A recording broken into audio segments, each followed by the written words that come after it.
बच्चों आज इस वीडियो में हम जानेंगे कि दो बिंदुओं के युग्मों के बीच की दूरी कैसे ज्ञात की जाती है। चलिए आइए समझते हैं।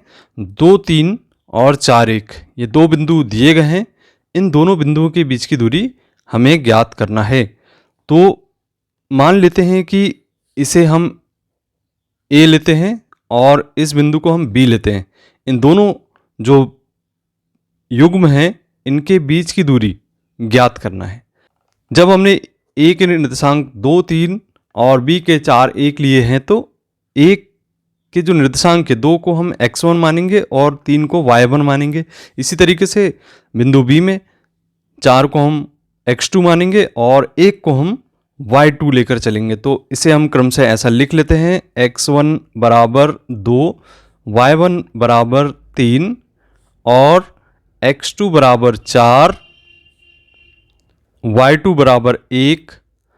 अब चूंकि हम जानते हैं कि दो बिंदुओं के बीच की दूरी का जो सूत्र होता है वह यह होता है, बीच की दूरी का जो सूत्र है करनी x2 माइनस x1 की घात 2 धन y2 माइनस y1 की घात 2। यहाँ पे हमने मान क्रमशः निकाल लिए हैं। इन मानों को हम इस सूत्र में रखेंगे तो दो बिंदुओं के युग्मों के बीच की दूरी हमें ज्ञात हो जाती है। तो मान रख के देखते हैं बच्चों। तो इसे हम लिख सकते हैं, x2 के स्थान पे आप लिखें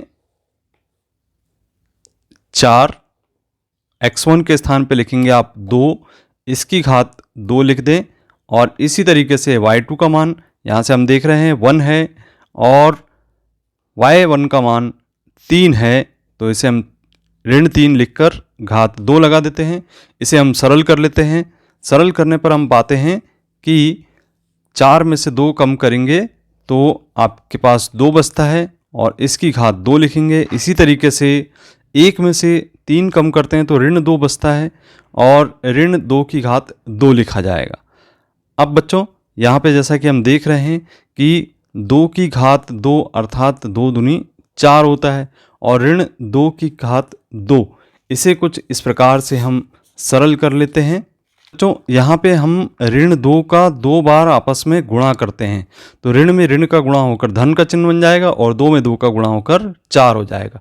तो इस प्रकार से हम इसे लिख लेते हैं, धन का चिन्ह लगाकर यहाँ पे 4।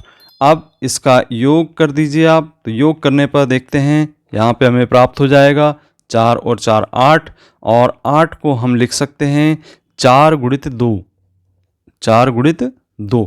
और यदि आप 4 का वर्गमूल निकाल सकते हैं तो निकाल लीजिए और यहाँ पे हमें प्राप्त हो जाएगा 2 और शेष बचेगा करनी 2। तो 2 का वर्गमूल हम दशमलव में प्राप्त होता है तो इसे ऐसा ही लिख देते हैं। तो यहाँ से हमें प्राप्त हो जाता है 2 करनी 2 इकाई। अब चूंकि इसके बीच में कोई ना कोई इकाई लिखना पड़ेगा तो सेंटीमीटर मीटर में कुछ भी ज्ञात नहीं है तो हम इसे लिख देते हैं 2 करनी 2 इकाई। इन दोनों बिंदुओं के युग्म के बीच की दूरी हमें ज्ञात हो जाती है।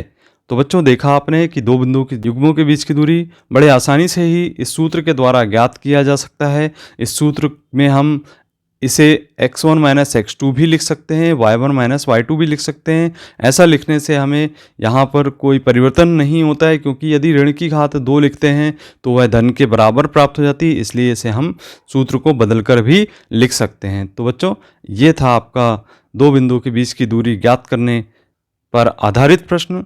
इसी प्रकार की वीडियो को देखने के लिए आपने यदि अभी तक चैनल को सब्सक्राइब नहीं किया तो सब्सक्राइब कीजिए। मिलते हैं अगली वीडियो में। धन्यवाद।